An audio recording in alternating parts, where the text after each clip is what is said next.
नमस्कार दोस्तों, स्वागत है आपका हमारे YouTube चैनल पे। और आज हम लोग इतिहास का एक बहुत ही इम्पोर्टेंट चैप्टर के बारे में अध्ययन करेंगे और उस चैप्टर को हम लोग जानते हैं सिंधु घाटी की सभ्यता के नाम से। सिंधु घाटी की सभ्यता को हड़प्पा सभ्यता के नाम से भी जाना जाता है। तो इसी के संदर्भ में हम लोगों का यह चैप्टर है। तो चलिए इस सेशन को हम लोग स्टार्ट करते हैं। सबसे पहले हम लोग जानते हैं कि सिंधु घाटी सभ्यता का विस्तार कहाँ से कहाँ तक था। यदि हम सिंधु घाटी सभ्यता के उत्तरी स्थल को देखें तो ये हमारा क्षेत्र पड़ जाती है मांडा, जो कि वर्तमान समय में जम्मू कश्मीर में स्थित है। सिंधु घाटी सभ्यता का दक्षिणी स्थल पड़ती है दैमाबाद, यानी कि सिंधु घाटी सभ्यता का उत्तरी स्थल मांडा और दक्षिणी स्थल है दैमाबाद। पूर्वी स्थल की यदि बात किया जाए तो आलमगीरपुर और पश्चिमी स्थल है हम लोगों का बलूचिस्तान। यानी कि सिंधु घाटी सभ्यता का उत्तर में मांडा से लेकर के दक्षिण में दैमाबाद, पूरब में आलमगीरपुर से लेकर पश्चिम में सुतकागिंडर तक ये विस्तारित थी। सिंधु घाटी सभ्यता से संबंधित जितने भी स्थल मिले हैं वो सारे के सारे किसी न किसी नदी के किनारे स्थित मिला है, जिसमें कि मांडा चिनाब नदी के किनारे, आलमगीरपुर हिंडन नदी के किनारे, दैमाबाद मिली है नर्मदा नदी की एक सहायक नदी है जिसे हम लोग जानते हैं प्रवरा नदी के नाम से, और सुतका गेंडौर मिली है दास्क नदी के किनारे, जो कि वर्तमान समय में यह भारत में नहीं बल्कि पाकिस्तान में चला गया है। तो इस प्रकार से सिंधु घाटी सभ्यता का टोटल विस्तार यदि देखा जाए पश्चिम से पूरब तक में तो इसका विस्तार था 1600 किलोमीटर में, और उत्तर से दक्षिण में इसका विस्तार देखा जाए तो इसका विस्तार 1400 किलोमीटर में फैला हुआ था। यदि इसके कुल क्षेत्रफल की बात किया जाए तो सिंधु घाटी सभ्यता का टोटल क्षेत्रफल लगभग 13 लाख वर्ग किलोमीटर था। 13 लाख वर्ग किलोमीटर था। इस प्रकार से हम आगे देखते हैं कि सिंधु घाटी सभ्यता से संबंधित और कौन कौन से स्थल हम लोगों को प्राप्त हुए हैं। तो इसमें से सबसे पहले पश्चिम की ओर बसा हुआ शहर मिला सुतका गेंडौर, उत्तर की ओर बसा हुआ शहर मिला मांडा, पूरब की ओर बसा हुआ शहर मिला आलमगीरपुर और दक्षिण की ओर बसा हुआ शहर मिला दैमाबाद। इस प्रकार से इसके अलावे भी हम लोगों को कई और स्थल मिला है, जैसे कि सिंधु घाटी सभ्यता से संबंधित रावी नदी के किनारे बसा हुआ मिला हम लोगों को हड़प्पा, सिंधु नदी के किनारे बसा हुआ मिला मोहनजोदड़ो। इसके साथ साथ में सिंधु घाटी सभ्यता से संबंधित कई प्रकार के स्थल मिले हैं, धौलावीरा, लोथल, रंगपुर, सुरकोटदा, ये सभी सिंधु घाटी सभ्यता के ही स्थल के रूप में प्राप्त हुए हैं। तो चलिए जानते हैं हम लोग एक एक स्थल के बारे में विस्तार पूर्वक। सबसे पहले हम लोग समझते हैं कि सिंधु घाटी सभ्यता के सामाजिक स्थिति किस प्रकार की थी। इस समय की समाज जो थी वह मातृसत्तात्मक थी, यानी कि कुछ ऐसे स्थल हैं जहां से कि मातृ देवी की मूर्ति सर्वाधिक मिली है, जिसके कारण यह अनुमान लगाया गया है कि सिंधु घाटी की सभ्यता की सामाजिक स्थिति मातृसत्तात्मक रही होगी।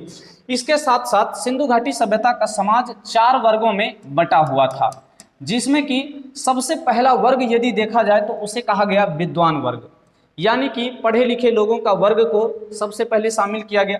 इसके साथ साथ लड़ाई झगड़ा करने में जो निपुण थे उसे कहा गया योद्धा वर्ग। तीसरा वर्ग था जिसे कहा गया व्यापारी वर्ग, और सबसे निम्न वर्ग का लोग जिसे कहा गया श्रमिक वर्ग। इनका मतलब होता था कृषि और पशुपालन करने से।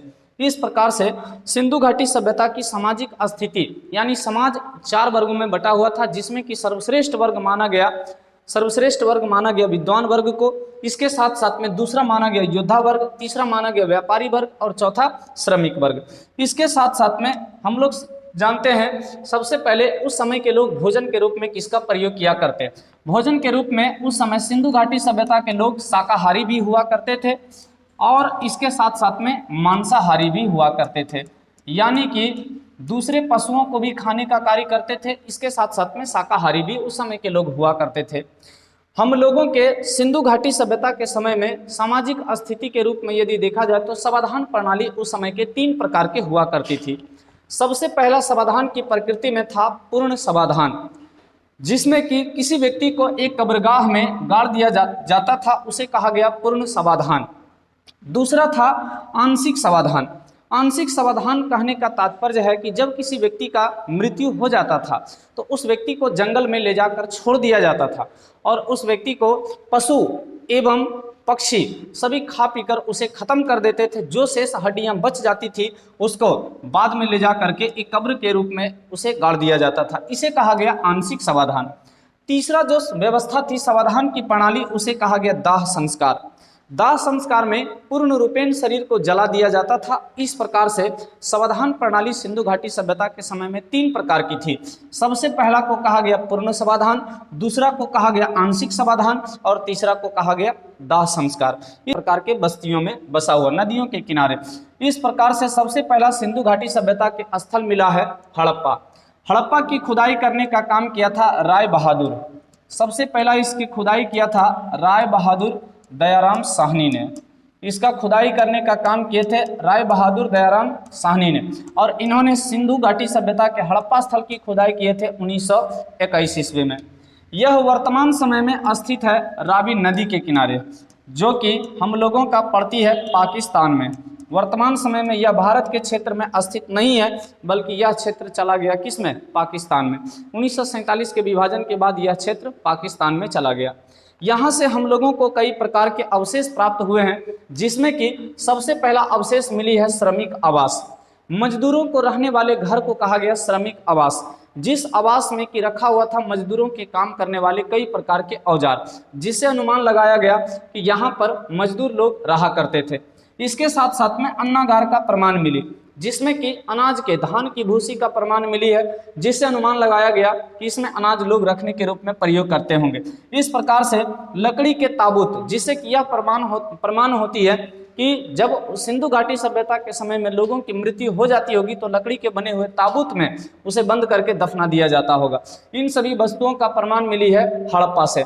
इसके साथ साथ में कई प्रकार के कब्रिस्तान, यानी कि 37 जगह से कब्रिस्तान का प्रमाण मिली है, जिसके कारण इसका नाम दिया गया है RH-37 कब्रिस्तान। इस प्रकार से हड़प्पा स्थल से हम लोगों को कई प्रकार के अवशेष मिले हैं, जिसमें कि सबसे पहला अवशेष मिला श्रमिक आवास, दूसरा अवशेष हम लोगों को मिला अन्नागार, तीसरा अवशेष हम लोगों को मिल गया लकड़ी का ताबूत, और इसके साथ साथ RH-37 कब्रिस्तान का प्रमाण मिली है। तो ये सभी अवशेष मिली है हड़प्पा नामक स्थल से। सबसे पहले हम लोग जानते हैं, एक बार रिपीट करते हैं, हड़प्पा की खुदाई करने का कार्य किया था राय बहादुर दयाराम साहनी ने। इसकी खुदाई किए थे 1921 ईस्वी में। यह स्थल स्थित है रावी नदी के किनारे, और यह वर्तमान में भारत में नहीं बल्कि पाकिस्तान में स्थित है। यहाँ से हम लोगों को श्रमिक आवास का प्रमाण मिली है, लकड़ी के ताबूत का प्रमाण मिली है, अन्नागार का प्रमाण मिली है, इसके साथ साथ RH-37 कब्रिस्तान का भी प्रमाण मिली है। मोहनजोदड़ो दूसरा स्थल प्राप्त कौन सी हो गई है? मोहनजोदड़ो। मोहनजोदड़ो की खुदाई करने का कार्य किए थे राखाल दास बनर्जी। मोहनजोदड़ो का खुदाई करने का कार्य किए थे राखाल दास बनर्जी, और इन्होंने इसकी खुदाई किए थे 1922 ईस्वी में। मोहनजोदड़ो की खुदाई राखाल दास बनर्जी के द्वारा किया गया 1922 ईस्वी में। यह स्थित है सिंधु नदी के किनारे, जो कि वर्तमान समय में स्थित है पाकिस्तान में। यह स्थल वर्तमान समय में स्थित है पाकिस्तान में। और मोहनजोदड़ो का शाब्दिक अर्थ होता है मृतकों का टीला। मोहनजोदड़ो का शाब्दिक अर्थ होती है मृतकों का टीला। मोहनजोदड़ो का शाब्दिक अर्थ मृतकों का टीला। यहाँ से कई प्रकार के हम लोगों को अवशेष प्राप्त हुई है, जिसके बारे में हम लोग जानेंगे। यहाँ से सबसे पहले मिला है पुरोहित आवास का प्रमाण। मोहनजोदड़ो से प्राप्त हुआ है पुरोहित आवास का प्रमाण। इसके साथ साथ में यहाँ से हम लोगों को मिला है बृहद अन्नागार।